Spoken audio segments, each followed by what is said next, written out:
Hi అండి. Welcome to pot kitchen home. ఈరోజు ఇవాల్టి స్పెషల్ అయినటువంటి మన సంక్రాంతి స్పెషల్. ఇంతకుముందు నేను సకినాలు చూపించాను కదా, ఇప్పుడు గారెలు.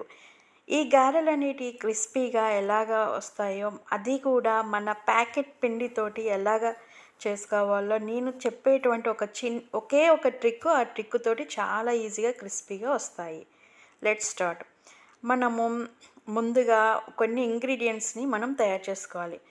ఇప్పుడు మనం ఒక చిన్న మిక్సీ జార్ తీసుకొని అందులోకి ఒక టేబుల్ స్పూన్ కంటే కొంచెం ఎక్కువ ధనియాలు తీసుకుందాము. అదేవిధంగా జీలకర్ర కూడా తీసుకొని కొంచెం కోర్సుగా పట్టేసుకుందాము. ఇప్పుడు దీంట్లోకి మనము కొన్ని వెల్లుల్లి వేసుకొని, తర్వాత దీంట్లోకి మనం పచ్చిమిర్చి కూడా వేసుకొని కొంచెం మెత్తగా గరుకుగా పట్టేసుకుందాం. మరీ మెత్తగా అవసరం లేదు. దీంట్లోకి మనం ఇప్పుడు ఉల్లిగడ్డ వేసుకుందాము. ఉల్లిగడ్డని కూడా కావాలనుకుంటే మెత్తగా పట్టుకోవచ్చు, లేక పిల్లలు తినరనుకుంటే మెత్తగా పట్టుకోవాలి. పిల్లలు లేరు, ఓకే, పెద్దవాళ్ళు తినొచ్చు అనుకుంటే అప్పుడు మనం కొంచెం అక్కడక్కడ ఉల్లిగడ్డ కనిపించేటట్టు పేస్ట్ చేసుకుంటే సరిపోతుంది. నేను ఇక్కడ రైస్ ఫ్లోర్ని తీసుకున్నాను, అది కూడా ప్యాకెట్ పిండి తీసుకున్నాను. ఈ ప్యాకెట్ పిండితోటి మనం క్రిస్పీగా ఎలా తయారు చేయాలో నేను ఇక్కడ మీకు చూపించబోతున్నాను. ఇక్కడ నేను ఈ ప్యాకెట్ పిండిని కూడా నేను జల్లించుకుంటున్నాను. ఇలా చేయడం వల్ల మనకు ఇందులో ఏమైనా ఉన్నా కూడా ఈ జల్లెల్లో ఉండిపోతుంది అన్నట్టు. ఇప్పుడు మనం ఇందులో ఒక్కొక్కటిగా కలిపేసుకుందాం. 1/2 టేబుల్ స్పూన్ పసుపు, కొంచెం జీలకర్ర, నేను ఇక్కడ 4 టేబుల్ స్పూన్ల ఉప్పు వేసుకున్నాను. దీంట్లో నేను 2 టేబుల్ స్పూన్ల కారం వేసుకున్నాను, ఎందుకంటే పచ్చిమిర్చి కూడా వేసుకుంటున్నాం కదా. ఇందులోనే నేను పట్టినటువంటి ధనియాలు, జీలకర్ర పౌడర్ని కూడా వేసుకున్నాను. ఇప్పుడు ఇవన్నీ పౌడర్లు కదా నేను వేసుకుంది. వీటన్నిటిని ఫస్ట్ ముందుగా కలిపేశాను. ఆ తర్వాత పచ్చిమిర్చి పేస్టు, ఉల్లిగడ్డ పేస్ట్ కూడా వేసి మొత్తం మిక్స్ చేసేసాను కంప్లీట్గా, మొత్తం అంతా పిండిలో కలిసేటట్టు. మనము ఇప్పుడు చూసుకోవచ్చు అన్నట్టు ఉప్పు కారం సరిపోయిందా లేదా చూసుకొని వెంటనే మనం ఉల్లాకును, కరివేపాకును, కొత్తిమీరను కూడా ఇందులో వేసేసుకుందాము. వీటన్నిటిని వాటర్ పోయకుండా డైరెక్ట్ మొత్తం ఫస్ట్ పిండిలోనే కలిపేసుకుందాము. మొత్తం పిండి అంతా కలగలిసిపోతుంది అన్నట్టు. ఇప్పుడు నేను ఇక్కడ ఒక సీక్రెట్ టిప్ చూపించున్నాను. అదేంటంటే వాటర్ని బాయిల్ చేసి పక్కకు పెట్టేసి ఉంచండి. వాటరే మెయిన్ సీక్రెట్. ఇప్పుడు దీంట్లోకి నేను కొన్ని ఇంగ్రీడియంట్స్ యాడ్ చేస్తున్నాను. ఇదే శనగపప్పు. దీన్ని ఒక అర్ధగంట ముందు నానబెట్టేసి ఉంచుకున్నాను. ఇందులోకి మనం పల్లీలు, అవి వేయించాల్సిన అవసరం లేదు, డైరెక్ట్ వేసేస్తే సరిపోతుంది. 2 ఒక్కలు చేసేసుకొని అదేవిధంగా నువ్వులను కూడా వేసేసుకుంటే, నువ్వులు పల్లీలు కొంచెం ఎక్కువ ఉంటే బాగుంటుంది టేస్ట్ కూడా. వీటన్నిటిని కూడా బాగా మంచిగా కలుపుకోవాలి. ఇలా మొత్తం మనం అన్ని ఇంగ్రీడియంట్స్ కలిపేసాం కదా. ఇప్పుడు మనం ఈ వేడి వాటర్ని ఇలా పిండి మధ్యలో అనుకొని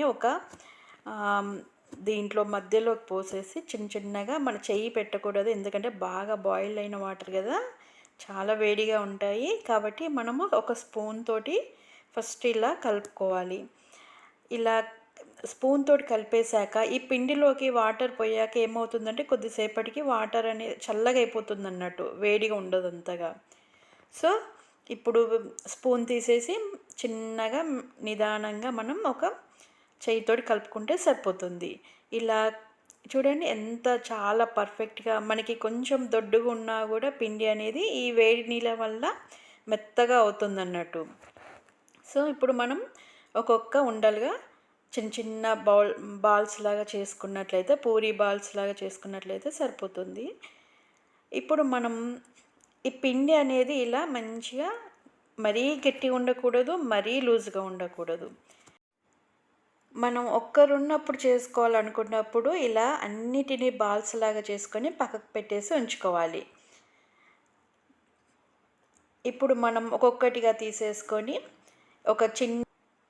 ఇప్పుడు మనం ఒక ప్లాస్టిక్ కవర్ తీసుకొని 2 ఒక్కలుగా చేసుకోవాలి. ఇదేంటంటే నేను చేయితో చేస్తున్నాను, ఇక్కడ మిషన్తో అయితే ప్లాస్టిక్ కవర్ని డైరెక్ట్ అలా పెట్టేసుకొని చేసేసుకోవచ్చు. ఇక్కడ నేను చిన్న సైజుల్లాగా కట్ చేసుకొని ఉంచుకున్నాను ప్లాస్టిక్ కవర్ని.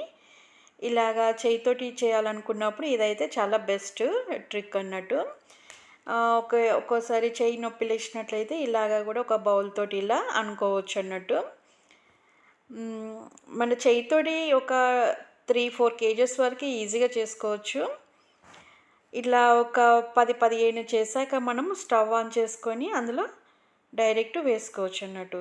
ఇలా మన చపాతీ కర్రతో కూడా చేసుకోవచ్చు అన్నట్టు. ఎన్నో విధాలు ఉన్నాయి. మనకు ఒక మిషన్ అందుబాటులో ఉంటే మిషన్తో డైరెక్ట్ చేసుకోవచ్చు అన్నట్టు. ఇలా అన్నిటిని చేసుకొని మనం పక్కకు పెట్టేసి ఉంచుకోవాలి. మనం అప్పలు చేసేటప్పుడు చిన్న హోల్ పెట్టుకున్నట్లయితే మనకి తీసుకోవడానికి ఈజీగా ఉంటుంది. ఇక్కడ కడాయి పెట్టేసి ఆయిల్ పోసేసుకొని ఒక్కొక్కటిగా నెమ్మదిగా వేసేసుకుంటున్నాను. ఇక్కడ మనము ఎప్పుడు అప్పాలు చేసినా కూడా మనం నూనెని మళ్ళీ రీహీట్ చేయకుండా మనం వాడిన నూనెని పక్కకు పెట్టేసి కొత్త నూనెని వాడుకోవడం చాలా మంచిది. ఎందుకంటే ఆయిల్ని రీహీట్ చేయడం వల్ల క్యాన్సర్ వస్తుందని శాస్త్రవేత్తల అధ్యయనంలో తేలింది.